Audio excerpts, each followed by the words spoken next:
Məhəmməd Hüseyin Şəhriyar. Məhəmməd Hüseyin Şəhriyar xalqımızın dahi şairi oldu da. Məhəmməd Hüseyin Şəhriyarın o vaxt sevdiyi qız olur. Sürəyyaymış adı. Sürəyya. Bunlar bir-birini sevirlər. Sürəyyanın ailəsi də Şəhriyarı qəbul edir.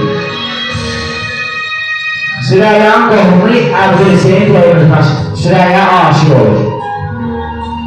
Aşıq olur Sürəyya.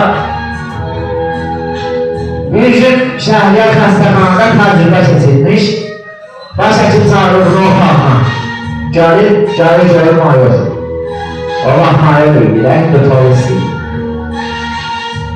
Deyir, sənlə işimiz var, apararlar Şəhriyarı həbsxanaya.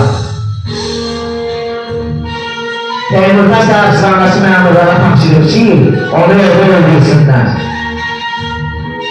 Sürəyyanın anası bu xəbər eşidir, ağlayır, eləyir. Hansı qızın anası indi tapmaq çətindir elə şeyləri. Elə sevgilər çətin tapılır. Hansı qızın anası bir oğlan üçün ağlayır. Düşürlər, bu həbsxanaya düşür. Teymurtaşı yalvarışı öldürmür. Teymurtaş bir səhnə öldürmərəm. Tehrandan çıxıb geçsin, Şəhriyar Tehrandan geçsin. Şəhriyar getmiş. Şəhriyar sevgisi uğrundan qarda aparır. Qəlbi yüzlü olsa da qızı qaçırmaq istəyir. Tehranda Behçəlabat parkında görüşməli olur qızla. Elə olur ki, qız gələ bilmir. Şəhriyar cinə ağacının altında səhərə qədər gözləyir, görüşləri alınmır.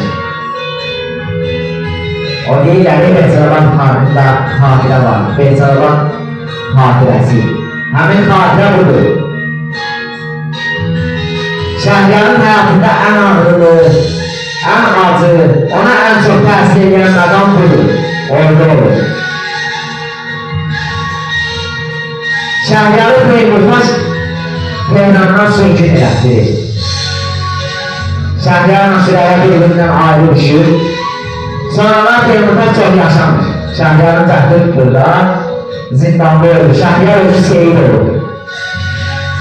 Teymurtaş iki gəncin arasına girir. Burada alçalıq var, burada naməhdlik var, burada tutan tutduğu yenə var. Allah bizi mərdi nəzərdən qorusun, sevdiyimizdən ayrı salmasın inşallah.